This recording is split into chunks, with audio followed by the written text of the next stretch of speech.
മന്ദാകിനിയുടെ husband ആണെന്ന് ആദ്യമേ ചേട്ടന് പറഞ്ഞുകൂടായിരുന്നോ? ഇവിടെ ഞാൻ രാത്രി പലവട്ടം പതുങ്ങി വന്നിട്ടും നിങ്ങൾക്ക് എന്നെ മനസ്സിലായില്ലല്ലോ. ഭാഗ്യം. മന്ദാകിനി എന്നെ പറ്റി പറഞ്ഞിട്ടുണ്ടാവും അല്ലേ? അതുകൊണ്ടാണല്ലോ അമ്പിളിയുടെ പേര് കൃത്യമായിട്ട് ഓർത്ത് ഞാൻ വിളിച്ചത്. ഞാനിവിടെ ജോലിക്ക് വന്നിട്ട് 1 വർഷം ആകുന്നുള്ളൂ. അതിനിടയില് മന്ദാകിനിയുടെ ഭർത്താവിനെ ഇവിടെ വന്ന് കണ്ടിട്ടില്ല. ആദ്യമായിട്ടാ കാണുന്നത്. അതുകൊണ്ടാ ആദ്യം ആളറിയാതെ അങ്ങനെ പറഞ്ഞത്. അതൊന്നും സാരമില്ല. അല്ല, ഒരു ഊറുംപിരിക്കുകയായിരുന്നു. അതാണ് ഞാൻ അടിച്ചു കളഞ്ഞത്. സ്വന്തം ഭാര്യയുടെ മുന്നിൽ വെച്ച് തന്നെ വേണല്ലേ തന്റെ സൂക്കേട്. ഞാനേ നിർത്തിത്തരാട്ടോ. അല്ല, ഐസക്കേട്ടൻ എന്ത് ചെയ്യുന്നു? ഞാൻ ആക്രി. ആക്രിയോ? അല്ലല്ല, ആക്രോ റിയൽ എസ്റ്റേറ്റ് എന്റെ ഓഫീസിന്റെ പേരാ. എന്റെ ബിസിനസിന്റെ തിരക്കുകൊണ്ട് ഞാൻ മന്ദുവിനെ കാണാൻ പോലും ഇവിടെ വരാൻ പറ്റാത്തത്. ഇയാള് വലിയ റിയൽ എസ്റ്റേറ്റ് കക്ഷിയായിട്ടാണോ ഭാര്യ ഇവിടെ പണിക്ക് വിടുന്നത്? അല്ല, മന്ദുവിനൊന്ന് കാണാൻ. ഓ സോറി, സംസാരിച്ചു നിന്നപ്പോ ഞാൻ ഗേറ്റ് തുറക്കാൻ വിട്ടുപോയി.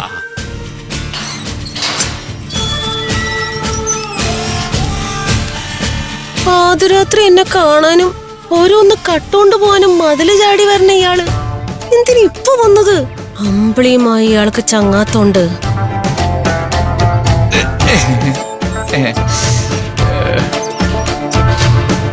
കേറി വരട്ടാ, ഞാൻ മന്ദാകിനെ വിളിച്ചോണ്ട് വരാം. കേറി വാ. ഇവര് രണ്ടുപേരും ഇപ്പൊ എന്നെ കാണാതിരിക്കുന്ന നല്ലത്.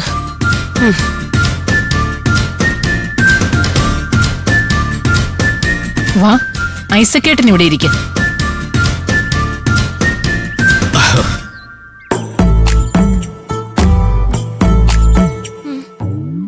ഇങ്ങനെ മന്ദാകിനി പോലും ഇത്രയും സ്നേഹത്തോടെ ഇരിക്കാൻ പറഞ്ഞിട്ടില്ല. അതെന്താ ഏട്ടാ, നിങ്ങൾ തമ്മിൽ വലിയ അടുപ്പമില്ലേ? അടുപ്പമില്ലേ എന്ന് ചോദിച്ചാൽ ഞാനും അവളും തമ്മിൽ വലിയ അടുപ്പമൊന്നുമില്ല. ദുഷ്ടാ. പിന്നെ കുടുംബമല്ലേ, തട്ടി മുട്ടിയൊക്കെ അങ്ങനെ പോകുന്നു. ഞാൻ പോയി മന്ദാകിനെ വിളിച്ചോണ്ട് വരാം.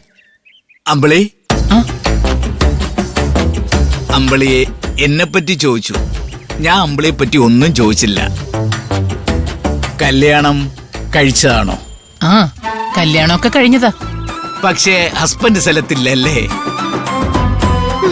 കാലമാടാ, നിങ്ങൾക്കുള്ള കണക്ക് കർത്താവില്ല. ഞാൻ എഴുതി വെച്ചിട്ടുണ്ട്, തീർത്തു തരാം. അമ്പിളിയെ കണ്ടാ അറിയാം, നല്ല കഷ്ടപ്പാടാണല്ലേ. വിഷമിക്കണ്ട, എന്ത് സഹായം വേണമെങ്കിലും എന്നെ വിളിച്ചാ മതി. അല്ല, അത് എന്റെ ഫോൺ നമ്പർ തരാം, ഒന്ന് നോട്ട് ചെയ്തോളൂ പ്ലീസ്.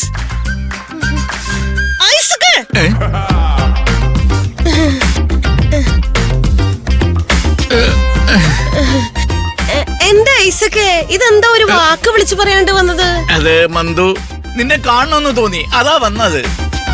മന്ദാകിനിയുടെ ഭർത്താവിനെ കണ്ടപ്പോ എനിക്കാദ്യം ആളെ മനസ്സിലായില്ല. പറഞ്ഞപ്പോഴാളെ പിടികിട്ടിയത്. നിങ്ങൾ സംസാരിച്ചിരിക്കും.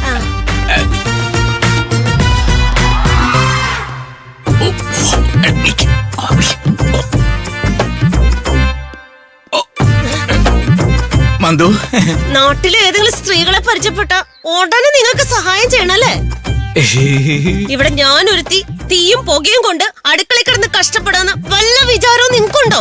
എടി, ചുട്ടുപൊള്ളുന്ന വെയിലത്ത് ആക്രി പിറക്കി കഷ്ടപ്പെടുന്നവനാണ് ഞാൻ എന്നുള്ള വിചാരം നിനക്കുണ്ടോ? നിങ്ങളെ കണ്ടാലേ ഏതോ കമ്പനി മാനേജർ ആണെന്ന് തോന്നൂലോ.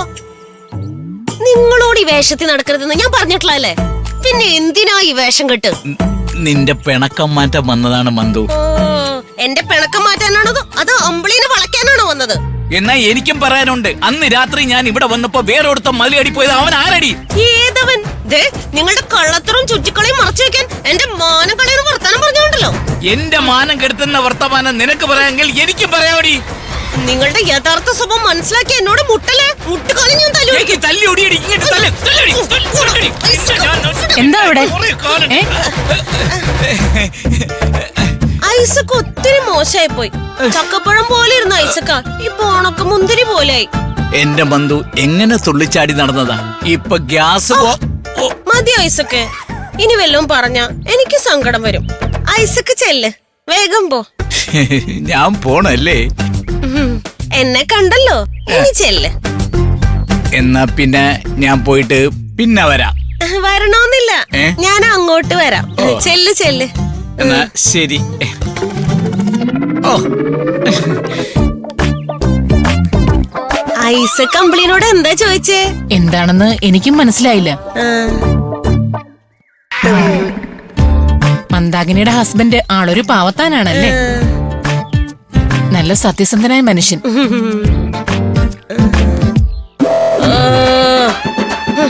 രാത്രിയിൽ ഐസക്കിന്റെ വിശ്വരൂപം ഇവൾക്ക് അറിയില്ലല്ലോ. ഇവൾക്ക് എന്തോ ഐസക്കിനെ കണ്ടപ്പോ ഇത് എന്റെ ഭർത്താവിനെ തട്ടിയെടുത്താലേ നിന്നെ ഞാൻ വച്ചേക്കില്ലടി.